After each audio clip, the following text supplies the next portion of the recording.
Right guys, story time. The Lighthouse Keeper's Lunch by Rhonda and David Armitage.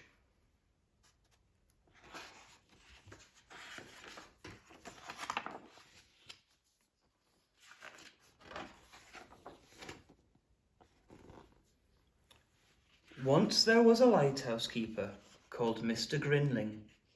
At night time, he lived in a small white cottage perched high on the cliffs. In the daytime, he rode out to his lighthouse on the rocks to clean and polish the light. Mr. Grinling was a most industrious lighthouse keeper. Come rain or shine, he tended his light. Sometimes at night, Mr. Grinling lay sleeping in his warm bed. The ships would toot to tell him that his light was shining brightly and clearly out to sea.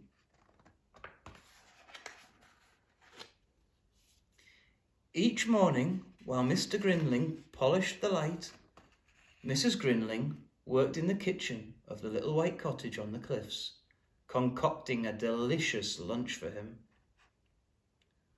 Once she had prepared the lunch, she packed it into a special basket and clipped it onto the wire that ran from the little white cottage to the lighthouse on the rocks. But one Monday, something terrible happened. Mrs. Grinling had prepared a particularly appetizing lunch. She had made a mixed seafood salad, a lighthouse sandwich, cold chicken ganini, sausages and crisps, peach surprise, iced sea biscuits, drinks and assorted fruit. She put the lunch in the basket as usual and sent it down the wire. But the lunch did not arrive. It was spotted by 3 scavenging seagulls, who set upon it and devoured it with great gusto. "Clear off, you varmints!" shouted Mr. Grinling. But the seagulls took not the slightest notice.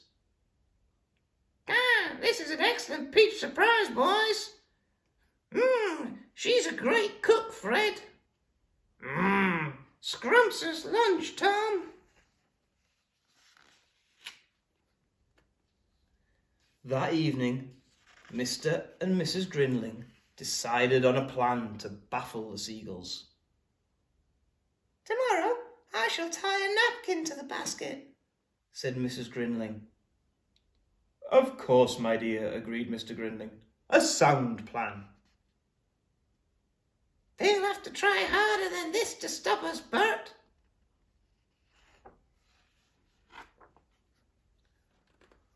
On Tuesday evening, Mr. and Mrs. Grinling racked their brains for another plan.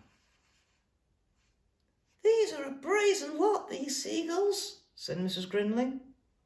"Brazen indeed," said Mr. Grinling. "What shall we do?" "Our cat does not appear to like seagulls," said Mrs. Grinling. "No, my dear," said Mr. Grinling. "Hamish is an accomplished seagull chaser." "Of course," exclaimed Mrs. Grinling. "Tomorrow Hamish can guard the lunch." "A most ingenious plan," agreed Mr. Grinling. Hamish did not think that this plan was ingenious at all. He spat and hissed as Mrs. Grinling secured him into the basket. There, Hamish," said Mrs. Grinling consolingly. "I'll have a tasty piece of herring waiting for you when you arrive home."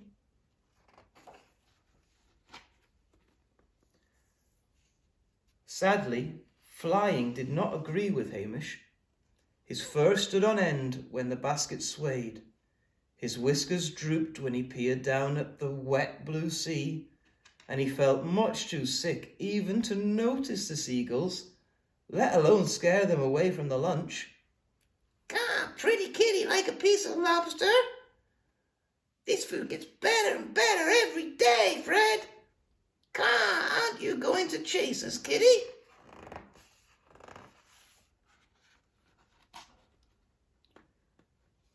"Lackaday, lackaday," said Mr. Grinley sadly.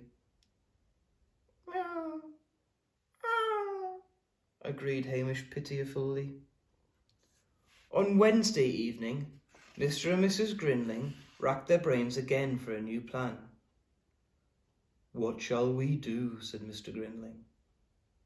Mrs. Grinling looked thoughtful. "I have it," she exclaimed. "Just a mixture for hungry seagulls." "Indeed, my dear," said Mr. Grinling. "What have you in mind?"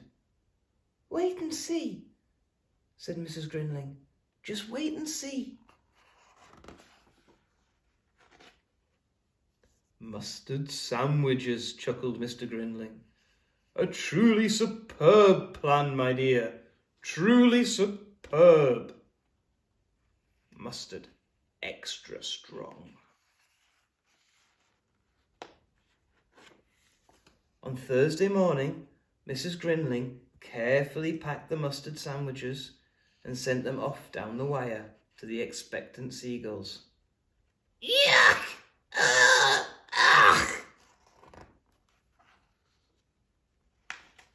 On Friday, Mrs. Grinling repeated the mustard mixture. "All right, boys, let's go have lunch elsewhere. It's the same as yesterday's lunch, Fred." So on Saturday, up in the little white cottage on the cliffs, a jubilant Mrs. Grinling put away the mustard pot before she prepared a scrumptious lunch for Mr. Grinling.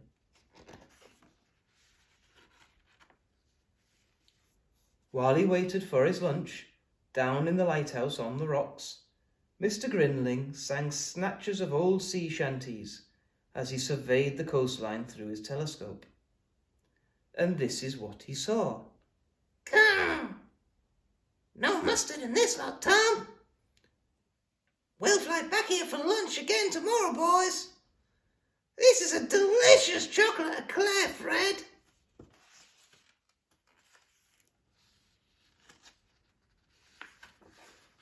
"Ah, well, such is life," mused Mr. Grinling, as he sat down to enjoy a leisurely lunch in the warm sunshine. The end.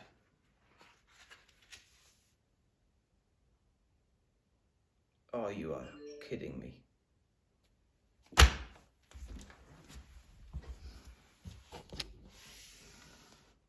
No, it's still going.